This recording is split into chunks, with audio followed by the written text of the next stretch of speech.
Fastest growing city in the world Bengaluru. ನಾನು ಕೆಲವು ನಿರೂಪಣೆಯಲ್ಲೂ ನೆನ್ನೆನೂ ಸಹ ಅದನ್ನು ಹೇಳಿದೆ.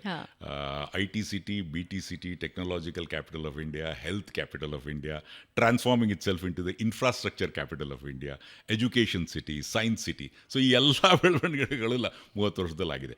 ಅಂದರೆ ಸೈನ್ಸಿಗೆ ಭಾಳ ಸ್ಟ್ರಾಂಗ್ ಫೌಂಡೇಶನ್ ಇತ್ತು. ಆ ಕಾರಣದಿಂದ ಆಯಿತು. ಈಗ CNR Rao, professor CNR Rao ಇದ್ದಾರೆ, ಈಸ್ ಎ ಲೆಜೆಂಡ್. ಅವರು ಈ ನ್ಯಾನೋ ಟೆಕ್ನಾಲಜಿ ಬಂದಿದೆ, ಈಗ ಕ್ವಾಂಟಮ್ ಟೆಕ್ನಾಲಜಿ ಅಂತ ಶುರು ಆಗಿದೆ. ಸೊ ಕ್ವಾಂಟಮ್ ರೀಸೆಂಟಾಗಿ ಬೆಂಗಳೂರಲ್ಲಿ ಫಸ್ಟ್ ಎವರ್ ಇದು ಕಾನ್ಫರೆನ್ಸ್ ಆಯಿತು, ಅದನ್ನು ನಾನು ಹೋಸ್ಟ್ ಮಾಡಿದ್ದೆ. ಸೊ ಈ ರೀತಿ ಬೆಳವಣಿಗೆಗಳು 95ಕ್ಕೂ ಇವಾಗಲಾಗಿರೋದು ಒಂದು ಡಿಟರಿಯರೇಷನ್ ಇನ್ ಟ್ರಾಫಿಕ್.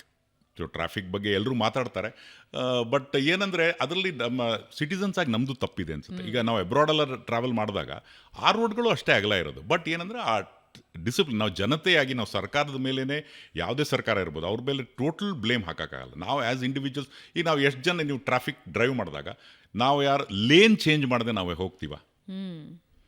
ಇಲ್ಲ.